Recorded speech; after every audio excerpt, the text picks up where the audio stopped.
ಓಂ ನಮೋ ಭಗವತೆ ನಿತ್ಯಾನಂದಾಯ. ನಮಃ ಶಿವಾಯ.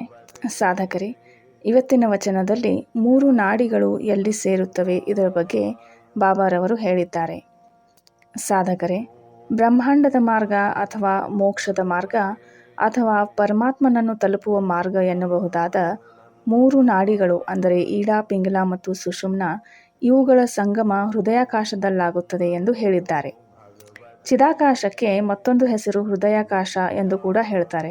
ಏಕೆಂದರೆ ನಾವು ಹೊರಗಡೆ ನೋಡುವ ಆಕಾಶ ಎಷ್ಟು ವಿಶಾಲವಾಗಿದೆಯೋ ಅಷ್ಟೇ ವಿಶಾಲವಾದ ಅನಂತ ಆಕಾಶ ನಮ್ಮ ಅಂತರಾಳದಲ್ಲಿ ಕೂಡ ಇದೆ.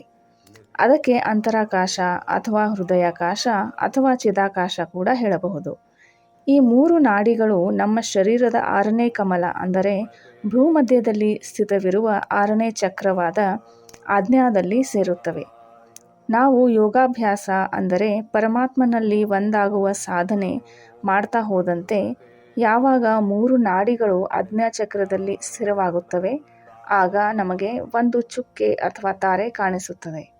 ಈ ಚುಕ್ಕೆ ಅಥವಾ ತಾರೆಗೆ ಬಿಂದು ಎಂದು ಹೇಳಿದ್ದಾರೆ. ಮತ್ತು ಇದೇ ಬಿಂದುನಲ್ಲಿ 3 ನಾಡಿಗಳು ಸ್ಥಿರವಾದಾಗ ಕೆಲ ನಾದಗಳು ಅಂದರೆ ಧ್ವನಿಗಳು ಕೇಳಲು ಪ್ರಾರಂಭವಾಗುತ್ತವೆ.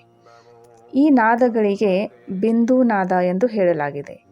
ಈ ನಾದಗಳು ಹಾರ್ಮೋನಿಯಂ, ಡ್ರಮ್, ತಬಲಾ, ಕೊಳಲು, ಸಮುದ್ರದ ಅಲೆಗಳ ಧ್ವನಿ ಹೀಗೆ 10 ಪ್ರಕಾರಗಳಿದ್ದರೂ ಮೂಲ ನಾದ ಒಂದೇ ಆಗಿದೆ. ಹಾಗೆಯೇ ಪರಮತತ್ವ ಪರಮಾತ್ಮನು ಒಬ್ಬನೇ ಆಗಿದ್ದಾನೆ, ಆದರೆ ನಾಮ ಹಲವು ಇವೆ.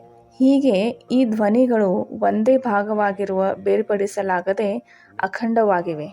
ಅದೇ ರೀತಿಯಲ್ಲಿ ವಿವಿಧ ಧರ್ಮಗಳಲ್ಲೂ ಪರಮಾತ್ಮನನ್ನು ಹುಡುಕುವ ಅನೇಕ ವಿಭಿನ್ನ ಮಾರ್ಗಗಳಿದ್ದರೂ ವಿಧಾನಗಳಿದ್ದರೂ ಕೂಡ ಕೊನೆಗೆ ಪರಮತತ್ವದಲ್ಲಿ ಸೇರುವ ಸ್ಥಾನ ಒಂದೇ ಆಗಿದೆ. ಸಾಧಕರೇ, ಇಂದಿನ ತೃತೀಯ ವಚನ ಇಲ್ಲೇ ಮುಕ್ತಾಯಗೊಳ್ಳುತ್ತದೆ. ಮುಂದಿನ ವಚನದೊಂದಿಗೆ ಮತ್ತೆ ಭೇಟಿಯಾಗೋಣ. ಅಲ್ಲಿಯವರೆಗೂ ಎಲ್ಲರಿಗೂ ನಮಃ ಶಿವಾಯ.